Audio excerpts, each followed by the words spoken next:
Hello everyone, कैसे हैं आप लोग। आज का हमारा रिवीजन सीरीज का पार्ट 3 है जो कि आरसीसी सब्जेक्ट का चल रहा है। पार्ट 2 ऑलरेडी हम लोगों ने कवर कर रखा है। 2-3 दिनों से वीडियो नहीं आ रही थी क्योंकि हमारी तबीयत थोड़ी ख़राब थी, आपको आवाज़ से लग रहा होगा। तो आज हम लोग स्टार्ट करते हैं पार्ट 3 टॉर्ज एंड डिजाइनिंग। देखिए, अगर आपको मेरे short notes, hand written short notes चाहिए तो आपको क्या करना होगा, चैनल पे यहाँ पे स्क्रीन पे आपको लिंक आ रहा होगा, मतलब मेरे स्टोर का नाम आ रहा होगा और आपको डिस्क्रिप्शन बॉक्स में भी उसका लिंक मिल जाएगा स्टोर का। वहाँ से आप क्या कर सकते हैं, मेरे हैंड रिटन शॉर्ट नोट्स को परचेज़ कर सकते हैं। टेक्निकल के शॉर्ट नोट्स काफ़ी अच्छे हैं, आप देख सकते हैं, और उसका डेमो आपको टेलीग्राम चैनल पर मिल जाएगा, वहाँ से आप परचेज़ कर सकते हैं। ठीक है, इसमें भी स्टार्ट करते हैं। तो टॉर्जन का मतलब यहाँ पे लिखा हुआ है ट्विस्टिंग होता है। तुरंत हम लोग स्टार्ट करते हैं, फास्ट तरीके से रिवीजन करेंगे। ठीक है, कपल का आपको पता है, ये सब छोटी छोटी डिफिनीशंस है जो आपको ऑलरेडी पता होगी। मेन यहाँ पे पता होना चाहिए कि टॉर्जन डिज़ाइनिंग में हम लॉन्गिट्यूडनल और ट्रांसवर्स रेनफोर्समेंट दोनों का डिज़ाइन यहाँ पे करते हैं। नेक्स्ट हम लोग आगे बात करते हैं, तो यहाँ पे आ जाते हैं डिज़ाइन स्टेप्स के बारे में। यहाँ पे इस टॉर्जन डिज़ाइनिंग में ज़्यादा कुछ इंपॉर्टेंट नहीं है, जो बेसिक इंपॉर्टेंट है वो आप समझ लीजिए कि इक्विवेलेंट शियर फोर्स इंपॉर्टेंट होता है। यहाँ पे जो समेशन होता है VU प्लस VT का, VU जो होता है जो ऑलरेडी जो एक्सटर्नल लोड की वजह से होता है, और VT टॉर्जन की वजह से होता है। टॉर्जन को निकालने के लिए शियर को इसके लिए फॉर्मूला है 1.6 TU/B, ये फॉर्मूला होता है टॉर्जन शियर्स का। जब हम इसको जोड़ देते हैं तो हमारे पास इक्विवेलेंट शियर फोर्स निकल के आता है और इससे हम इक्विवेलेंट शियर स्ट्रेस निकाल लेते हैं। नेक्स्ट टाउ मैक्स, ये मैंने आपको लर्न करने का फॉर्मूला बताया था, ये आपको IS कोड से देखने को मिलेगा। 25, 28, 31, 35, 37, 40 हमने बताया था। M40 याद कर लीजिए, जिन लोगों ने पार्ट 2 देखा है उन लोगों को अच्छी तरीके से पता होगा। नेक्स्ट यहाँ पे फिर हम कंडीशंस चेक करते हैं कि tau V should be less than equal to, अगर टाउ सी मैक्स होता है तो यहाँ पे क्या होता है, कंडीशन ट्रू हो जाती है। बट यहाँ पे अगर टाउ वी जो होता है, जो नॉमिनल शियर स्ट्रेस है, वो अगर टाउ सी मैक्स से ज़्यादा हो जाता है तो यहाँ पे सेक्शन को हम रीडिजाइन कर देते हैं। नेक्स्ट हम अगर स्टेप्स की बात करें तो यहाँ पे आप देख सकते हैं स्टेप 3 में हमको क्या निकालना पड़ता है। स्टेप 3 में हमको निकालना पड़ता है टाउ सी निकालना पड़ता है। टाउ सी जैसे हमने शियर में निकाला था, ये दो चीज़ों पे डिपेंड करता है, ग्रेड ऑफ कंक्रीट पे डिपेंड करता है और उसके बाद परसेंटेज PT पे डिपेंड करता है। ठीक है, उसके बाद हम इसकी कंडीशंस देख लेते हैं। उसके बाद हमारा आता है स्टेप 4, जिसमें हम लॉन्गिट्यूडनल रेनफोर्समेंट को निकालने की कोशिश करते हैं। इसमें इक्विवेलेंट बेंडिंग मोमेंट कैसे निकाला जाता है, सबसे पहले MU प्लस MT को जोड़ते इक्विवेलेंट बेंडिंग मोमेंट निकालते हैं। MT कैसे निकलता है, टॉर्जनल मोमेंट कैसे निकलता है, TU/1.71 plus capital D divide by small b करके हम लोग निकाल लेते हैं। ठीक है, नेक्स्ट बेसिकली यही दो फॉर्मूला इंपॉर्टेंट है, इक्विवेलेंट मोमेंट का फॉर्मूला इंपॉर्टेंट है एंड इक्विवेलेंट शियर का फॉर्मूला इंपॉर्टेंट है। उसके बाद यहाँ पे AST निकालना होता है। स्टेप 5 में एरिया ऑफ लॉन्गिट्यूडनल रेनफोर्समेंट कैसे निकालते हैं, AST को 0.5 FCK/FY ब्रैकेट में 1 minus under root of 1 minus 4.6 MU divide by FCK BD square bracket close BD। Fast तरीके से इसको रिवाइज करेंगे। AST is equal to 0.5 FCK/FY bracket में 1 minus under root of 1 minus 4.6 MU divide by FCK BD का square bracket close BD। ये होता है formula. इतनी फास्ट तरीके से आपको रिकॉल होना चाहिए इन सब चीज़ों को। AST मिनिमम हमने फर्स्ट लेक्चर में ही देख लिया था कि मिनिमम AST का फॉर्मूला क्या होता है, 0.85 AST minimum divide by BD is equal to 0.85/FY, ये होता है AST मिनिमम का फॉर्मूला। उसके बाद ट्रांसवर्स रेनफोर्समेंट हमको निकालना होता है। इसको कैसे निकालते हैं, ASB is equal to TU.SB divide by B1D1 0.87FY plus VU.SB 2.5 D1 bracket में 0.87FY। फास्ट तरीके से रिवाइज करेंगे। ASB is equal to TU.SB divide by B1D1 0.87FY plus VU.SB divide by 2.5 D1 plus into 0.87FY, ये होता है formula. ठीक है, इसको हम कर लेंगे। ये स्टेप से आपका ट्रांसवर्स रेनफोर्समेंट आपका निकल जाएगा।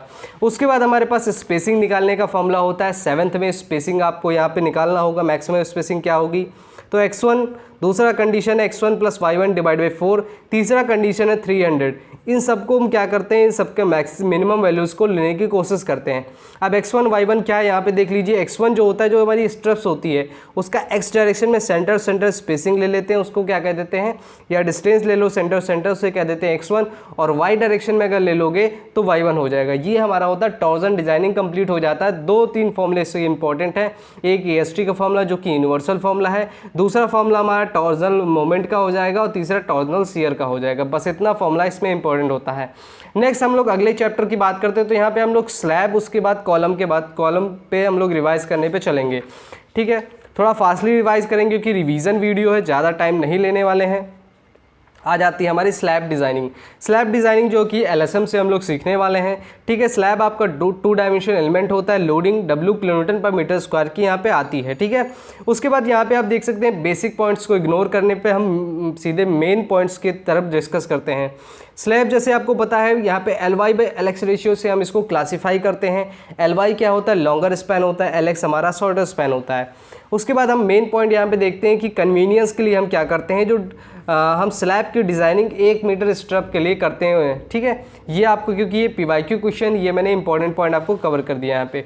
उसके बाद हम आगे चलते हैं तो यहाँ पे देखिए क्या लिखा हुआ पॉइंट इंपॉर्टेंट कि यूनी एक्सियल फ्लेक्सर में हम क्या करते हैं, स्लैब को डिज़ाइन करते हैं बीम की तरीके से, ठीक है।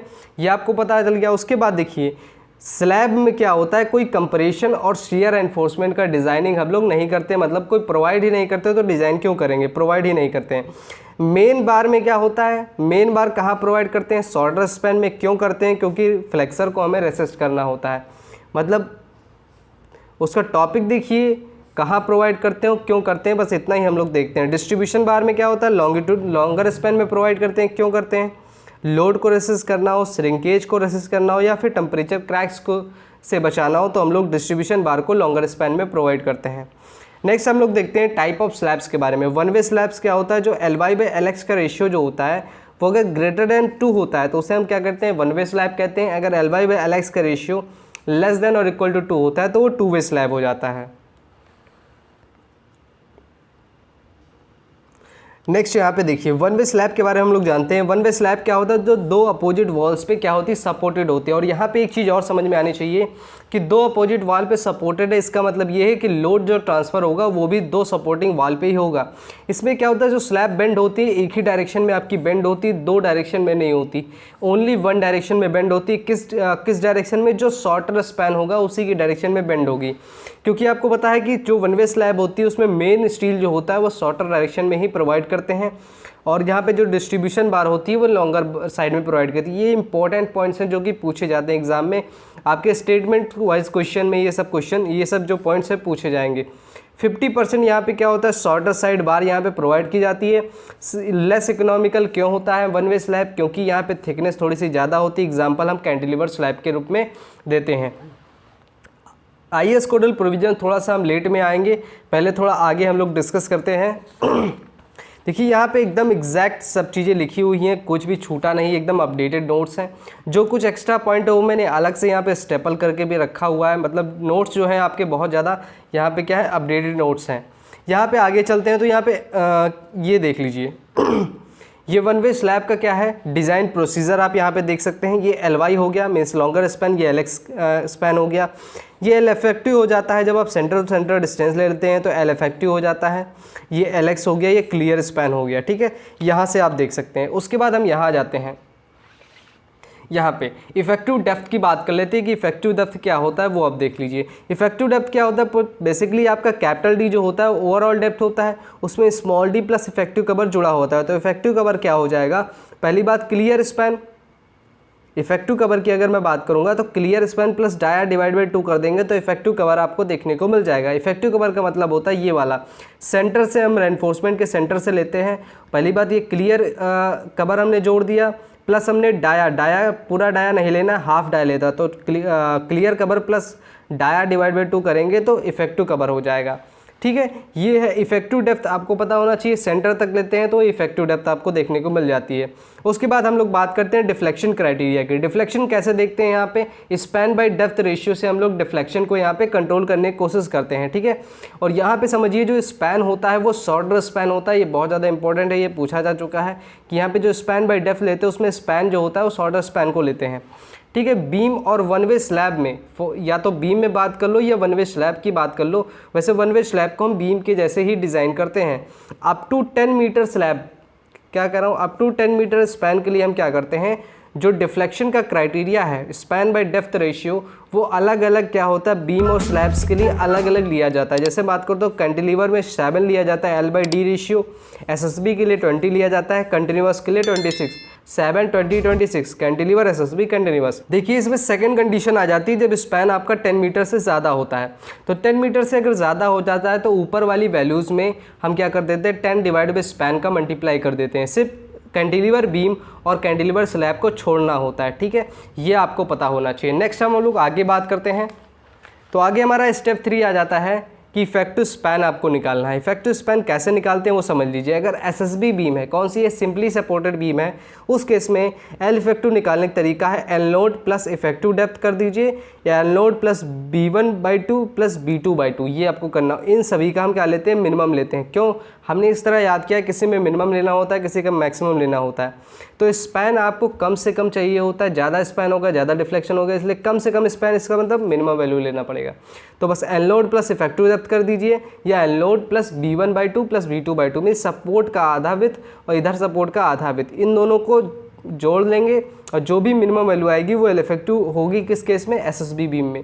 अगर हम बात करेंगे कैंटिलीवर में तो यहाँ पे क्या हो जाती है, L node plus effective depth divide by 2 करके हम क्या करते हैं, एल इफेक्टिव यहाँ पे कैलकुलेट कर लेते हैं। उसके बाद हमारा आता है स्टेप 4। स्टेप 4 में हमको लोड कैलकुलेशन करना होता है। लोड कैलकुलेशन में क्या होता है कि आपको लाइव लोड तो आपको गिवन होगा क्वेश्चन में, डेड लोड क्या होता है, B into D into gamma into 1 करते हैं। B क्या विथ है, डेप्थ है, और यहाँ पे गामा का यूनिट वेट ऑफ क्या है, यूनिट वेट ऑफ कंक्रीट हो जाता है। फिर आपका फिनिशिंग लोड कभी कभी अगर दिया होगा क्वेश्चन में तो उसको इंक्लूड करना होगा। टोटल लोड यहाँ से निकाल लेंगे, live load, dead load, finishing load हो गया। फैक्टर लोड के लिए 1.5 का मल्टीप्लाई कर देते हैं, फैक्टर ऑफ सेफ्टी। नेक्स्ट हमारा स्टेप 5 आ जाता है। स्टेप 5 में आपको क्या करना है, यहाँ पे देख लीजिए। मैक्सिमम क्या लिखा है, बेंडिंग मोमेंट और शेयर फोर्स आपको निकालना है। एसएसबी बीम में हम क्या करते हैं, मैक्सिमम बेंडिंग मोमेंट निकालने के लिए WL² डिवाइड बाई 8 करते हैं, और आपका शेयर फोर्स कैसे निकलेगा, WL/2 करके निकलेगा। कैंटिलीवर में WL²/2 करके निकलता है बेंडिंग मोमेंट, और यहाँ पे W/2 करके शेयर फोर्स निकाल लेते हैं। नेक्स्ट होता है स्टेप 6 में हमको चेक करना होता है कि डी हमारा सही है कि नहीं। उसके लिए हम पहले ही डिस्कस कर चुके हैं, आपका पार्ट 2 में ही डिस्कस किया था कि MU=QBD² होता है, जहाँ पे डी निकालने के लिए अंडर रूट क्या हो जाएगा, मोमेंट डिवाइड बाई QB हो जाएगा, ठीक है। यहाँ से हम चेक कर लेंगे। उसके बाद मेन रेनफोर्समेंट निकालने के लिए हमने AST का फॉर्मूला पहले भी आपको बताया, टॉर्जन रेनफोर्समेंट में ये यूनिवर्सल फॉर्मूला है, 0.5 FCK/FY ब्रेकेट में 1 minus under root of 1 minus 4.6 MU divide by FCK BD² bracket बंद, और यहाँ पे BD, ये क्या होता है, फॉर्मूला होता है यूनिवर्सल का, AST का फॉर्मूला होता है, ठीक है। इस तरीके से आपको यहाँ पे रिवाइज होना चाहिए कि बहुत स्पीड में आप फॉर्मूले को यहाँ पे रिकॉल कर पाएँ। नेक्स्ट उसके बाद हमारा क्या होता है, मिनिमम एरिया ऑफ रेनफोर्समेंट की हम बात करेंगे, कौन कितना मिनिमम एरिया हमको यहाँ पे लेना पड़ता है स्लैब के केस में। तो ये क्राइटेरिया है, IS कोड का क्राइटेरियाज आपको देखने को मिलता है। अगर मैं माइल स्टील की बात करता हूँ तो AST मिनिमम कितना लेना पड़ता है, 0.15% ऑफ BD। अगर HYSD की बात करें तो यहाँ पे 0.12% ऑफ BD लेना पड़ता है। याद क्या रखना है कि अगर माइल स्टील है तो आपको थोड़ा सा ज़्यादा रेनफोर्समेंट प्रोवाइड करना पड़ेगा, लेकिन अगर HYSD है तो थोड़ा सा कम, तो 0.15%, 0.12%, किसका किसका होगा बस आप समझ लीजिए, ठीक है। AST जो मेन होता है वो AST मिनिमम से वैसे भी ज़्यादा होगा। अब यहाँ पे देखिए, अगर मैं बात करता हूँ मैक्सिमम एरिया कितना लेना पड़ता है स्लैब में, तो मैक्सिमम एरिया यहाँ पे 4% ऑफ BD ही लेना पड़ता है, जो आप उसमें भी लेते हैं स्लैब के केस में। स्पेसिंग की अगर बात करें, स्पेसिंग वही S divide by 100 divide by 1000 divide by क्या होता है, N होता है। N क्या होता है, नंबर ऑफ बार्स, यहाँ से आपको लेना पड़ता है, ठीक है। नेक्स्ट यहाँ पे आ जाइए। यहाँ पे हम बात करते हैं स्पेसिंग का, हमने बात कर लिया। अब एक क्राइटेरिया मैं आपको यहाँ से बता देता हूँ, आप यहाँ देखिए IS कोड का ये स्पेसिंग वाला क्राइटेरिया यहाँ पे लिखा हुआ है, ये देखिए।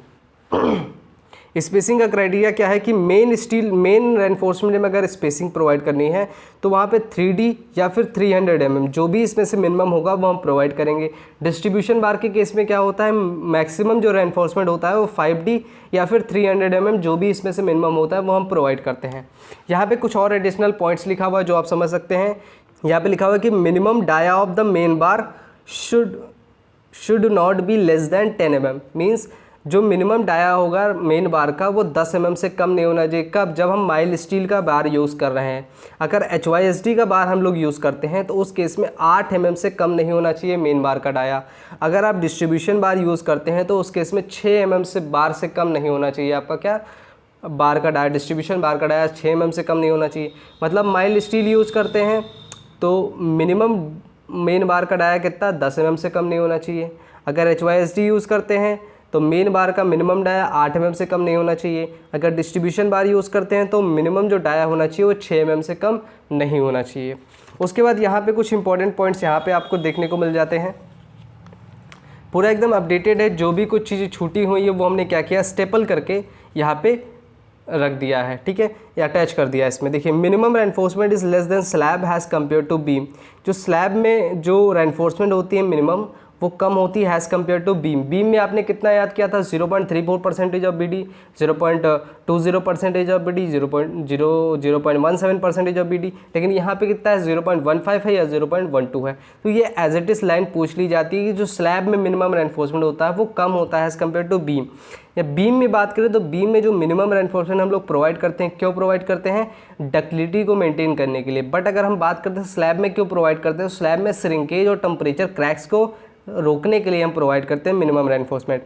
डाया की बात करें कि मेन बार का डाया हम लोग कैसे असाइन करेंगे स्लैब में, तो यहाँ पे क्या होता है, maximum dia of the bar should not be greater than 1/8 of the thickness of the slab.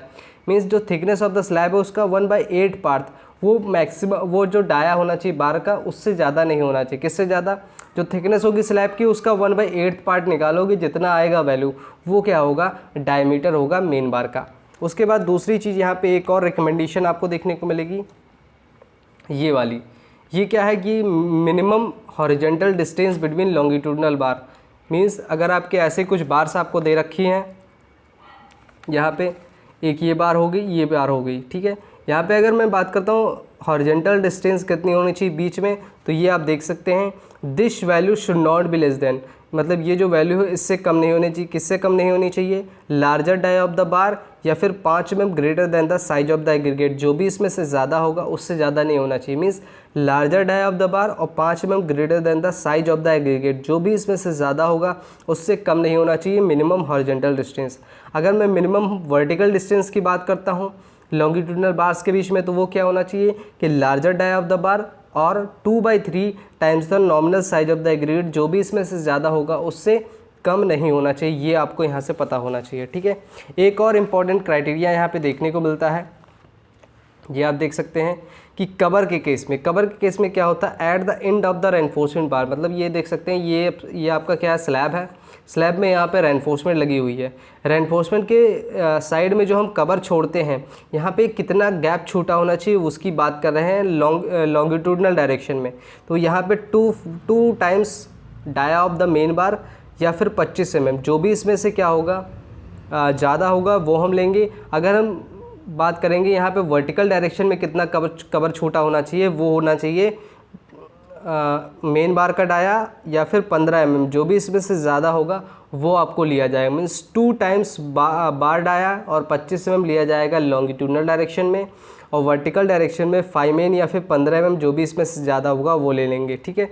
तो ये हमारा कुछ इंपॉर्टेंट पॉइंट हो गए जो पूछे जाते हैं। आप PYQ करेंगे तो वहाँ पे आपको ये सारे क्वेश्चंस आपको देखने को मिलेंगे, ठीक है। ये एकदम अपडेटेड यहाँ पे नोट्स है मेरे, ठीक है। उसके बाद हम लोग आगे बढ़ते हैं,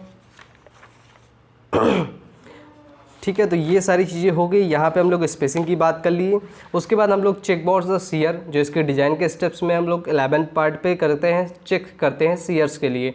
सीयर के लिए चेक वही करना है जो हमने सीयर एनफोर्समेंट में सीयर डिज़ाइनिंग में हम लोग पढ़ रखे हैं, वही आपको सीयर चेक करना पड़ता है, और डिफ्लेक्शन भी हम लोग को वैसे ही चेक करना पड़ता है। तो ये हमारा क्या होता है, स्लैब का जो पोर्शन होता है वो ख़त्म हो जाता है। इन द केस एलएसएम से हम लोग क्या करते हैं, डिज़ाइनिंग हमारी यहाँ पे ओवर हो जाती है 1 वे स्लैब्स की। अब हम बात करते हैं 2 वे स्लैब की। 2 वे स्लैब में क्या है कि 2 वे स्लैब में क्या होता है, मेन रेनफोर्समेंट यहाँ पे दोनों डायरेक्शन में हम प्रोवाइड करते हैं, चाहे वो शॉर्टर डायरेक्शन हो चाहे वो लॉन्गर डायरेक्शन में हो। ये सारे पॉइंट्स जो है पूछे जा चुके हैं, स्टेटमेंट में पूछ सकता है, कभी कभी ऐसे ही नॉर्मली पूछ लेता है 1 वर्ड फॉर्म में, तो ये भी पूछ चुका है, ठीक है। तो ये आप देखिए यहाँ पे कि इसका क्लासिफिकेशन क्या है, कैसे हम जानेंगे। तो L/LX रेशियो अगर लेस देन 2 या 2 के बराबर या 2 से कम है इसका रेशियो, तो क्या होता है, वो 2 वे स्लैब्स होती हैं। यहाँ पे जो 2 वे स्लैब्स होती है वो क्या होती है, 4 वॉल्स पे सपोर्टेड होती है। वहाँ पे 2 वॉल्स पे सपोर्टेड है, यहाँ पे 4 वॉल्स पे सपोर्टेड होती हैं, ठीक है। यहाँ पे जो 2 वे स्लैब्स होती है वो दोनों डायरेक्शन में बेंड करती हैं। 1 वे स्लैब 1 डायरेक्शन में बेंड कर रही थी, मोर इकोनॉमिकल होती है। क्यों? क्योंकि यहाँ पे जो थिकनेस होती है वो क्या होती है, कम होती है।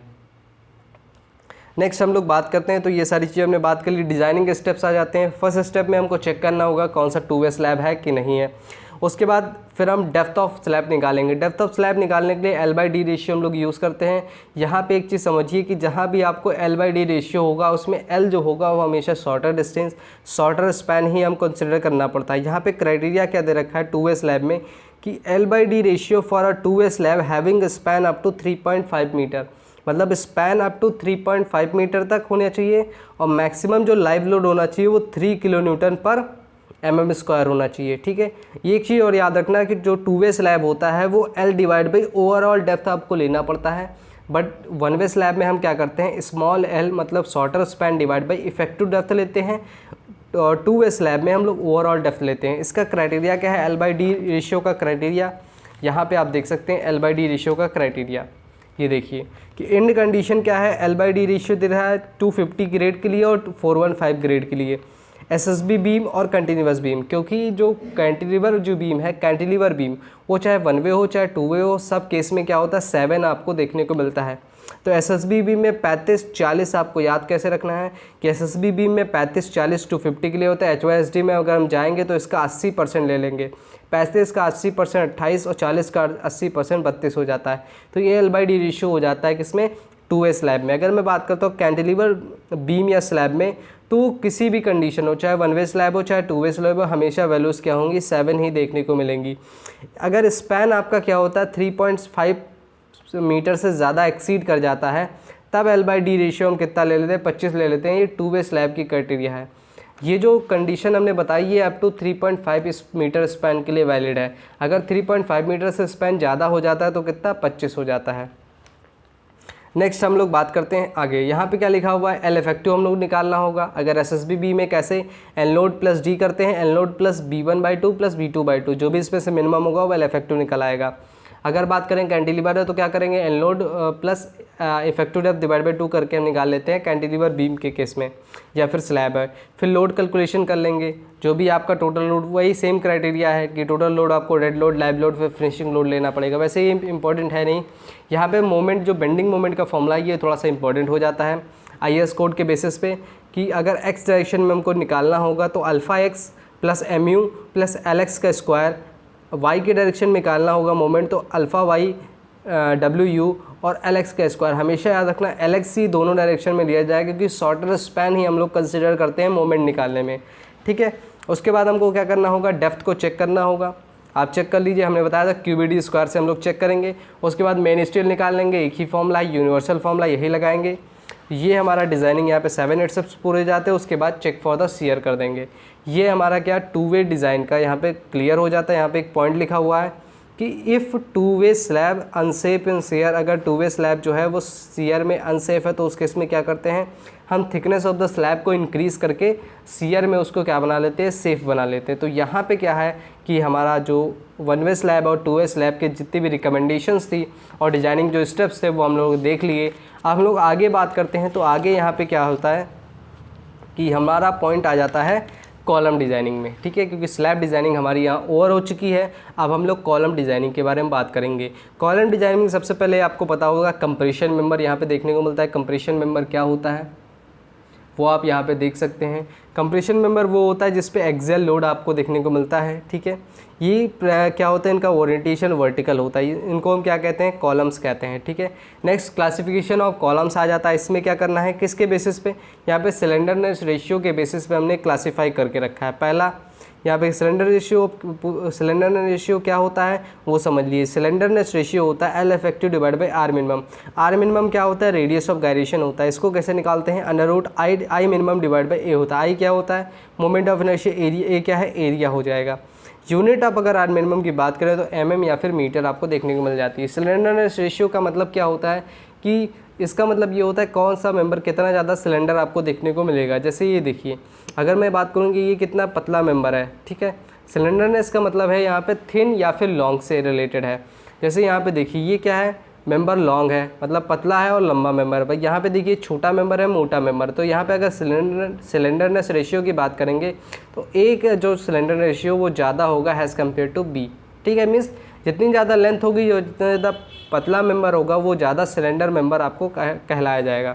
नेक्स्ट उसके बाद देखिए आरसीसी में क्या होता है। आरसीसी में अगर सिलेंडरनेस रेशियो की अगर हम बात करते हैं तो L effective divide by LLD होता है। एलएलडी क्या होता है, लीस्ट लेटरल डायमेंशन, ये होता है आरसीसी में। वो क्या था, सोम के अकॉर्डिंग था कि L effective divide by R minimum वो सोम के अकॉर्डिंग था। बट अगर आरसीसी में हम बात करेंगे तो L effective divide by LLD हमको देखना पड़ता है। जैसे यहाँ पे देखो, अगर कोई सर्कुलर कॉलम है तो एलएलडी क्या हो जाएगा, इसका डाया ही हो जाएगा। बट अगर हम बात करेंगे यहाँ पे स्क्वायर कॉलम है तो यहाँ पे एलएलडी कैसे लेना होगा। एलएलडी का मतलब लीस्ट लेटरल डायमेंशन। अगर बी और डी, अब जैसे बी और डी क्या है, दो लेटरल डायमेंशन है, तो इसमें हम देखेंगे इसमें छोटा कौन सा है, तो डी छोटा है तो डी आपका एलएलडी हो जाता है। नेक्स्ट हम लोग आगे बात करते हैं। तो यहाँ पे देखिए, अब लैम्डा के बेसिस पे हमने क्लासीफाई कर रखा है कॉलम्स को। अगर लैम्डा की वैल्यू 3 या 3 से कम होती है तो उस केस में उसको हम पेडेस्टल बोल देते हैं, मीन्स वो कंक्रीट का बना होता है।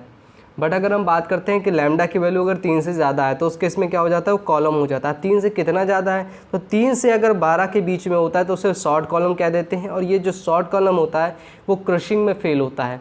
और अगर हम बात करेंगे लैम्डा की वैल्यू 12 या 12 से ज़्यादा है तो वो लॉन्ग कॉलम होता है, और लॉन्ग कॉलम हमेशा बकलिंग में फेल होता है। नेक्स्ट हम लोग बात करते हैं स्ट्रट्स के बारे में। स्ट्रट्स क्या होते हैं, स्ट्रट्स एक प्रकार के कंप्रेशन मेंबर होते हैं। Bending moment and shear force उसमें 0 होता है। इसको हम इंक्लाइंड रूफ ट्रस, आपने देखा होगा स्टील में रूफ ट्रस, उसमें इंक्लाइंड मेंबर के फॉर्म में हम लोग यूज़ करते हैं। लेकिन आपको पता है कॉलम हमेशा वर्टिकल होते हैं, स्ट्रट्स इंक्लाइंड भी हो सकते हैं। नेक्स्ट पहला क्लासिफिकेशन हमने देख लिया सिलेंडरनेस रेशियो के अकॉर्डिंग। अब दूसरा होता है रेनफोर्समेंट के अकॉर्डिंग कैसा क्लासिफिकेशन आपको देखना है।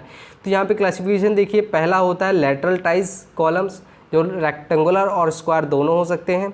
हेलिकल कॉलम्स हो सकते हैं, कंपोजिट कॉलम्स हो सकते हैं।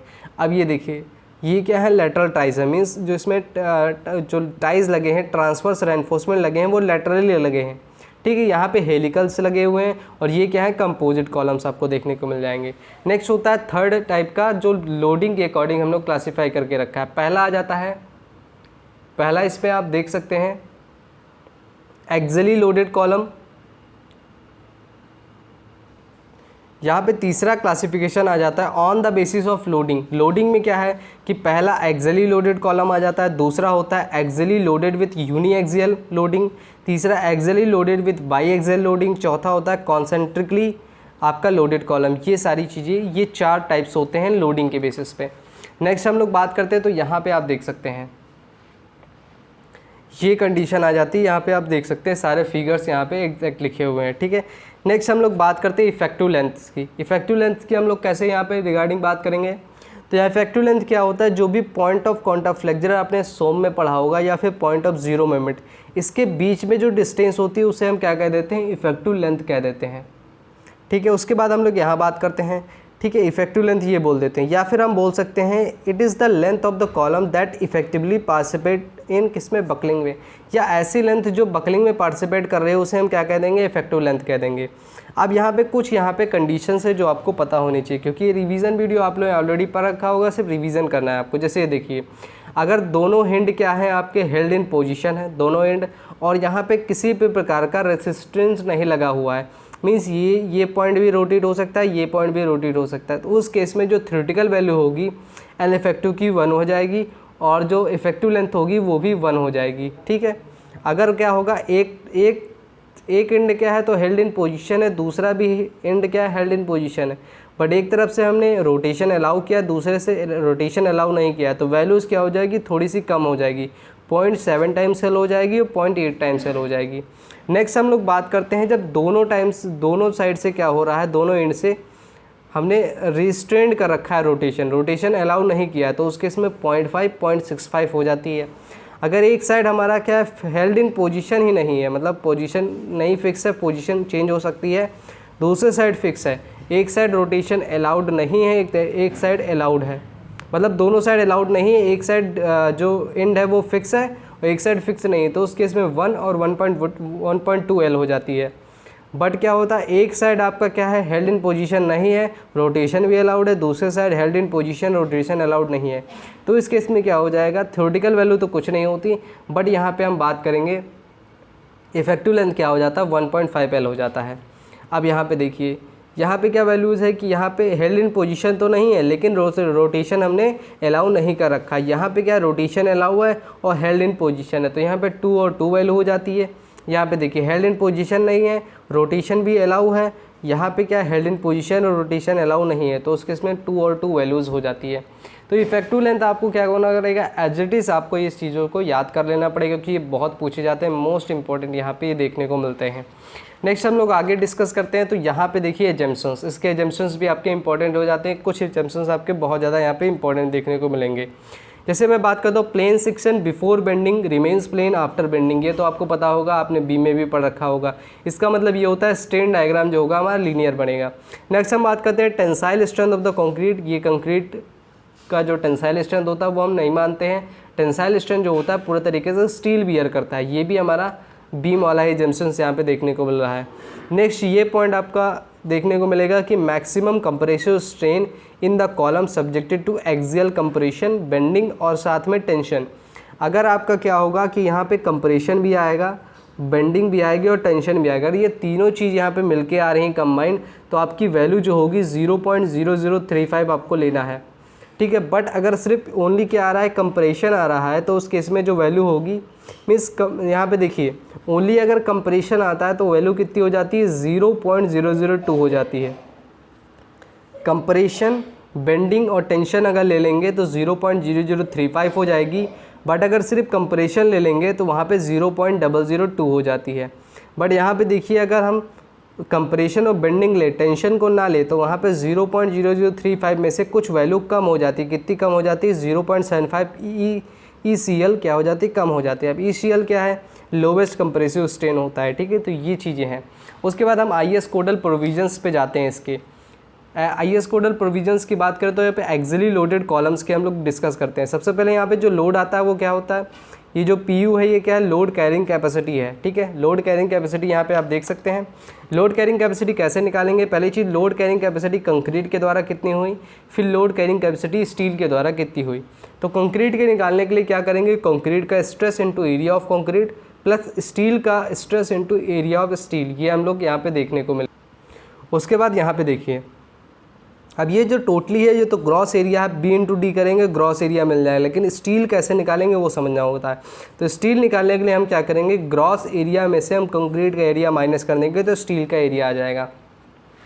उसके बाद क्या होता है, ये तो हमारा डिज़ाइन स्ट्रेंथ नहीं है। अब डिज़ाइन के बेसिस पे हम क्या करते हैं, जब डिज़ाइन स्ट्रेंथ निकालते हैं तो FC जो है उसको हम क्या ले लेते हैं, 0.45 FC के ले लेते हैं, और FS कितना लेते हैं, स्टील में जो स्ट्रेस होता है वो 0.75 FY ले लेते हैं, ठीक है। तो यहाँ पे देखिए जो वैल्यूज़ बन जाती है वो क्या बन जाती है, PU जो लोड कैरिंग कैपेसिटी है कॉलम की वो कितनी हो जाएगी, 0.45 FC के into AC plus 0.75 FY into AS, ये हो जाती है पूरी लोड कैरिंग कैपेसिटी। ये तब है जब कोई भी इसेंट्रिसिटी हम लोग कंसिडर नहीं किए हैं। अगर हम क्या करेंगे 10%, मतलब यहाँ पे अगर इसेंट्रिसिटी को हम अगर कंसिडर कर लेंगे तो उस केस में क्या हो जाती है, जो लोड कैरिंग कैपेसिटी है वो 10% से घट जाती है, या फिर हम कह सकते हैं कि ये एक्चुअली 100% थी, अब क्या हो जाएगी 10% घट जाएगी, तो ये 90% वैल्यू रह जाएगी लोड कैरिंग कैपेसिटी, अगर हम इसेंट्रिसिटी को भी कंसिडर कर लेते हैं, ठीक है। नेक्स्ट यहाँ पे देख लीजिए, तो जब हम इसेंट्रिसिटी को कंसिडर करेंगे तो उस केस में जो फॉर्मूला होगा 90% से हम मल्टीप्लाई कर देंगे, क्योंकि अब इसकी वैल्यू 90% हो गई है।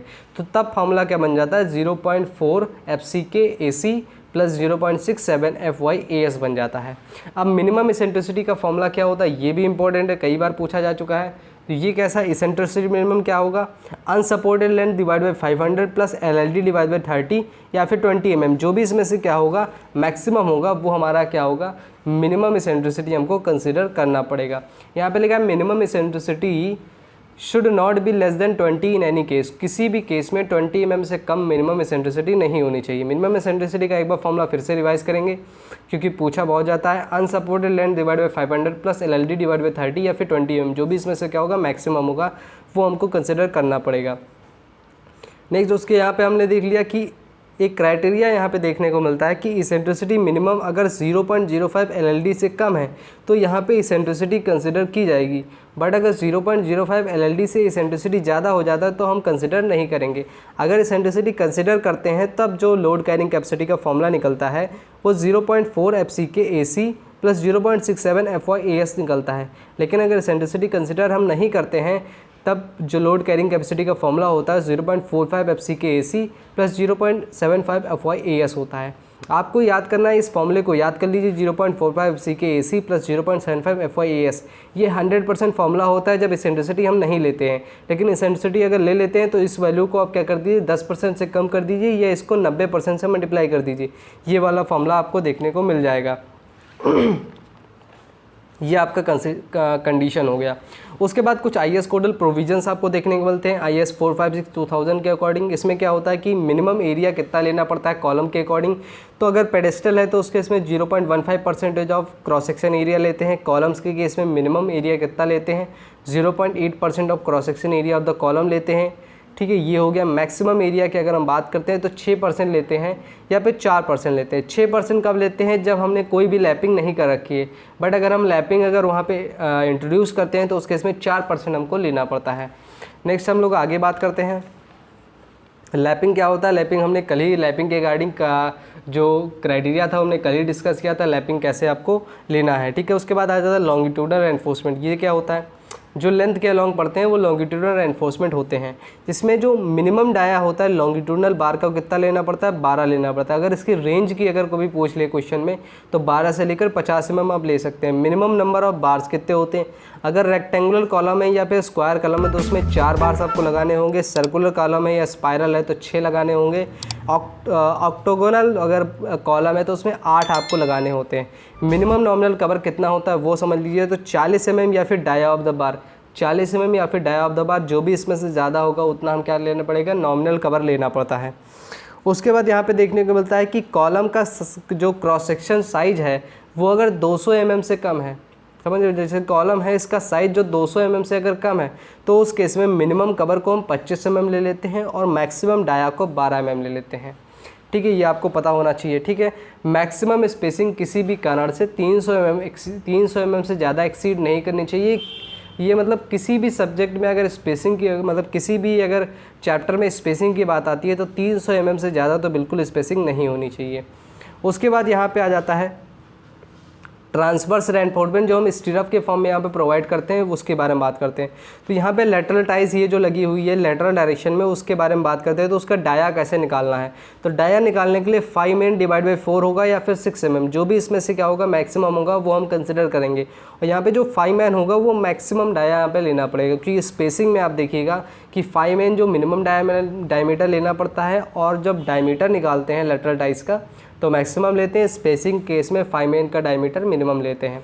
तो डायमीटर क्या होगा, 5 mm जो मैक्सिमम डाया होगा डिवाइड बाई 4 या फिर 6 mm, जो भी इसमें से मैक्सिमम होगा उससे हम लेटरल टाइज की डायमीटर निकाल लेंगे। उस पर स्पेसिंग की बात करें लेटरल टाइज की, कैसे निकलेगा, LLD 16 टाइम्स 5 mm का डायमीटर 48 टाइम्स 5LT होगा, और 300 जो भी इसमें से कम होगा वो हम क्या करेंगे यहाँ पे निकाल लेंगे, वो क्या होगा, स्पेसिंग आ जाएगी उसकी।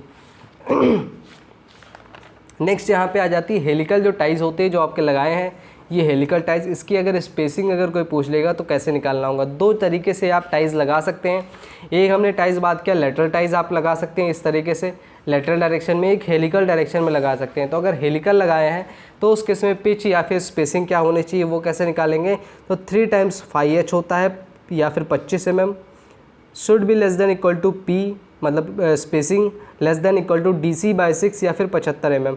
ये जो क्राइटेरिया है ये पूछ सकता है, कभी कभी पूछ लेता है, लेकिन इतना इम्पोर्टेंट नहीं है। 3 टाइम्स 5H या फिर 25 mm should be less than equal to P, should be less than equal to DC by 6 या फिर 75 mm। ये आपका क्राइटेरिया होता है जब हम हेलिकल बार हम यहाँ पे यूज़ करते हैं। ठीक है, तो ये सारी कंडीशंस हो गई। एक यहाँ पे इम्पॉर्टेंट डाटा और आ जाता है जो आपको इम्पोर्टेंट रखने वाली बात है कि जब हम लॉन्ग कॉलम का डिज़ाइन करते हैं, जनरली हम क्या करते हैं शॉर्ट कॉलम का ही डिज़ाइन करते हैं कॉलम चैप्टर में, और अगर हमको लॉन्ग कॉलम डिज़ाइन करना पड़ जाता है तो उस केस में हम क्या करते हैं, जो हमारे लोड कैरिंग कैपेसिटी है उसको हम CR एक फैक्टर होता है, उससे हम रिडक्शन फैक्टर होता है ये, इससे मल्टीप्लाई कर देते हैं। अब CR की वैल्यूज़ क्या है, इसका फॉर्मूला इंपॉर्टेंट है 1.25 minus L effective divide by 48B। ठीक है, 1.25 minus L effective divide by 48 times B, ये क्या होता है, फॉर्मूला होता है CR का, जो कि हम मल्टीप्लाई कर देते हैं लोड कैरिंग कैपेसिटी के साथ, तो हम लॉन्ग कॉलम के डिज़ाइनिंग में पहुंच जाते हैं शॉर्ट कॉलम से, जैसे यहाँ पे आप देख सकते हैं। कि ये जो फॉर्मूला है 0.4 FCK.AC प्लस 0.67 FYAS, ये क्या होता है शॉर्ट कॉलम का फॉर्मूला है। फिर इसमें हम क्या करते हैं रिडक्शन फैक्टर का मल्टीप्लाई करते हैं तो ये फॉर्मूला लॉन्ग कॉलम के लिए बन जाता है। ठीक है, तो ये हो गया कॉलम डिज़ाइनिंग जो आप देख सकते हैं। यहाँ पे एक और इम्पॉर्टेंट पॉइंट है कि आपका ट्रांसवर्स रेनफोर्समेंट क्यों प्रोवाइड करते हैं, इसका क्या कारण होता है। ठीक है, पहली चीज़ यहाँ पे कारण लिखा हुआ है कि to hold the long reinforcement, जो बड़ी बड़ी बार्स होती हैं उनको रोकने के लिए यहाँ पे यूज़ करते हैं ट्रांसवर्स रेनफोर्समेंट को।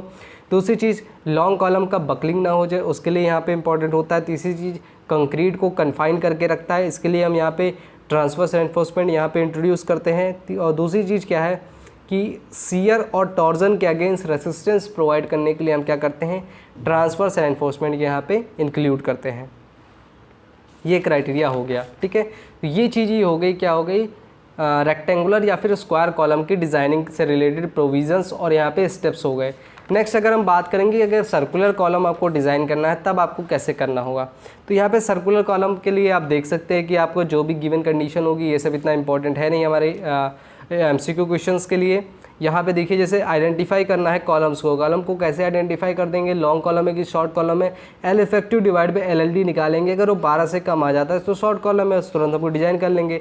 हमेशा हम एक्सियली लोडेड शॉर्ट कॉलम ही डिज़ाइन करते हैं और वो भी क्या एक्सियली लोडेड होना चाहिए। मिनिमम एसेंट्रिसिटी का क्राइटेरिया वही formula L effect unsupported length divide by 500 plus LLD upon 30 20 mm, 24 में से ज़्यादा होगा वो हम ले लेंगे। उसके बाद लोड कैरिंग कैपेसिटी यहाँ पे निकाल लेंगे।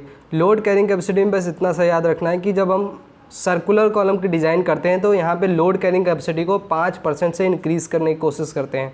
जो भी फॉर्मूला है 0.4 FCK.AC प्लस 0.67 FY.AS, इसमें 1.05 मीन्स 5% का इंक्रीमेंट कर देते हैं, उसके बाद इस फॉर्मूले को डिज़ाइन करते हैं। तो ये चीज़ें हो जाती हैं सर्कुलर कॉलम के डिज़ाइनिंग में लोड कैरिंग कैपेसिटी का फॉर्मूला।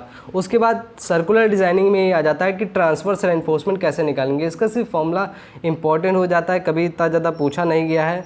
0.36 FCK.FY ब्रैकेट में AG divide by AC minus 1 bracket close should be less than equal to VH divide by VC।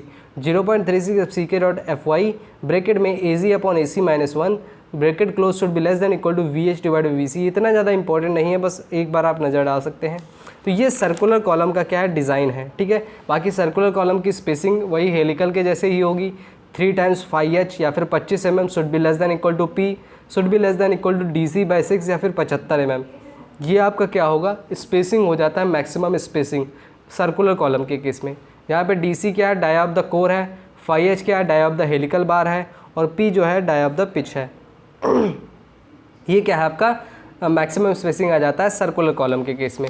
तो यहाँ तक हमारा क्या हुआ कि हमारा टोटली जो कॉलम हमने टॉर्जन चैप्टर्स पढ़ लिए, स्लैब पढ़ लिया, टॉर्जन पढ़ लिया, स्लैब पढ़ लिया, कॉलम पढ़ लिया। तो ये टॉर्जन, स्लैब और कॉलम हमारे कंप्लीट हो जाते हैं।